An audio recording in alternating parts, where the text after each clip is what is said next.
નમસ્કાર વિદ્યાર્થી મિત્રો, સાસી કોલસા હાઈસ્કૂલ ધોળકા જયંત મકવાણા ધોરણ 12 પ્રકરણ 9 અને આ પ્રકરણમાં આપણે સામાજિક ધોરણ પર બાળ અપરાધ અને યુવા અજંપો વિશે અભ્યાસ કરીએ છીએ.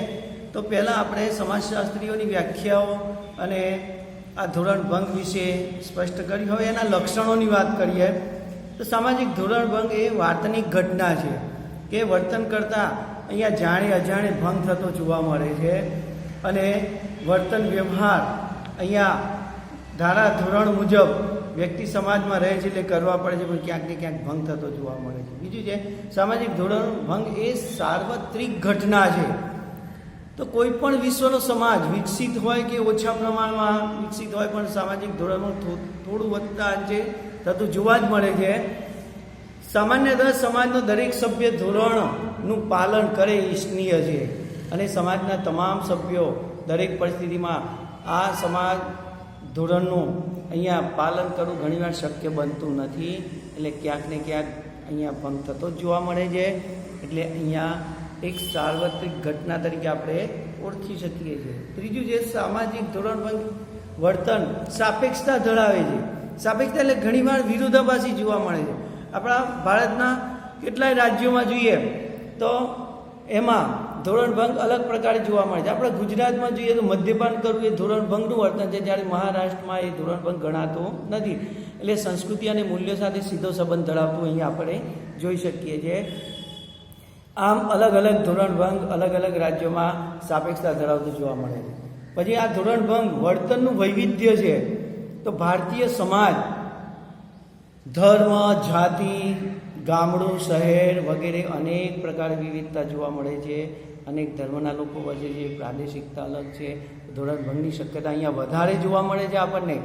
અને સહ્ય સીમા કે મર્યાદામાં રહીને વર્તન વ્યવહાર ક્યાં કરે ત્યાં સુધી ધોરણભંગ ગણાતો નથી.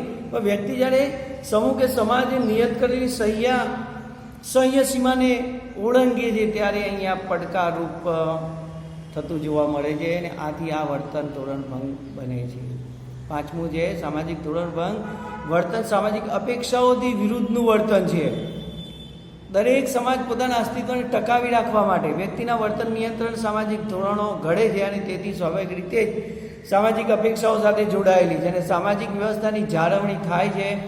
સંવાદિતા ટકી રહે, સામાજિક ધ્યેયની પ્રાપ્તિ સરળતાથી દરેકને મળે.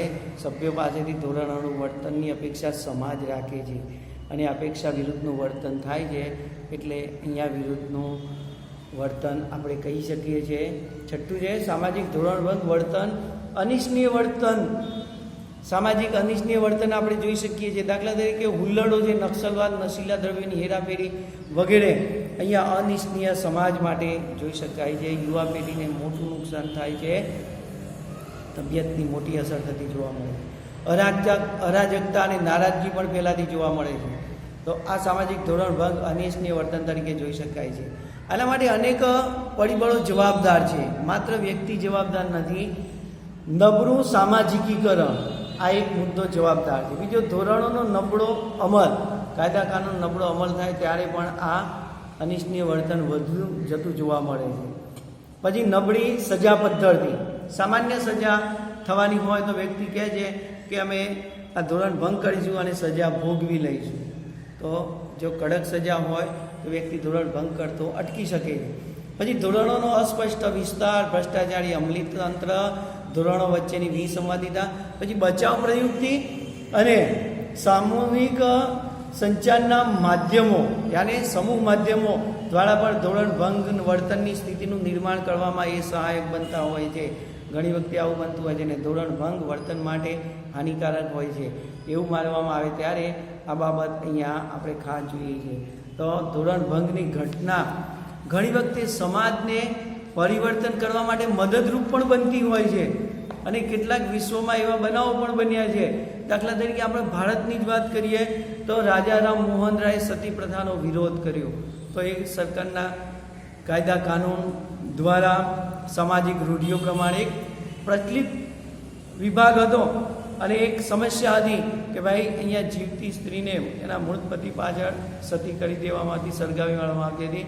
તો એ રાજારામ મોહન રાય એનો ધોરણ ભંગ કર્યો એક રૂઢિનો પણ એ રૂઢિ એક સારી બાબત સાબિત થઈ અને એનો અહીંયા અમલ થવાથી, એનો કાયદો બનવાથી એક સારું ધોરણ પ્રાપ્ત થયેલું જોઈ શકાય છે. એ જ રીતે ગાંધી બાપુએ કરેલી દાંડીકૂચ એ પણ અંગ્રેજ સરકાર વિરુદ્ધ ધોરણ ભંગની રચના હતી, પણ સમાજ માટે એક સારી ઘટના હતી. એટલા માટે અહીંયા સમાજ વિરોધી વર્તન અને અપરાધી વર્તન બંનેમાં જોવા મળે છે. તો સમાજમાં કોઈ વ્યક્તિ જ્યારે કાયદાનું ઉલ્લંઘન કરે છે ત્યારે અપરાધ કહેવામાં આવે છે. દાખલા તરીકે 1961માં ઘડાયેલ દહેજ પ્રતિબંધક કાયદાનું વિરુદ્ધનું વર્તન, હવે દહેજ લેવું નહીં, દહેજ આપવું નહીં, પણ છતાંય આ પ્રક્રિયા આપણે ઘણા સમાજમાં જોવા મળે છે. એની અસર આપણે જોઈ શકીએ છીએ. આ ઉપરાંત 2005માં ઘડેલું હિંસા અધિનિયમ, તો એ પણ અહીંયા સમાજની પ્રસ્થાપિત લોકરીતિ, રિવાજ, રૂઢિઓ વગેરેનું ઉલ્લંઘન થતું જોવા મળે છે. ત્યારે વ્યક્તિ સમૂહ આ વર્તન સમાજ વિરોધી વર્તન ગણી શકાય. દાખલા તરીકે આંતરજ્ઞાતીય લગ્ન કે આંતરધર્મીય લગ્ન, એને પણ ઘણી વખતે ઘણા રૂઢિચુસ્તો ધોરણ ભંગ ગણતા જોવા મળે છે. કાયદાકીય રીતે એને સમર્થન મળે છે. તો આ રીતે આપણે માહિતી મેળવી લક્ષણોની. અને મિત્રો, હવે પછીના સમયમાં આપણે બાળ અપરાધ કેવી રીતે થાય છે એની વાત કરીએ છીએ. તો આ લક્ષણો પોતાની નોટબુકમાં મિત્રો વ્યાખ્યા સાથે ઉતારશો. નમસ્કાર.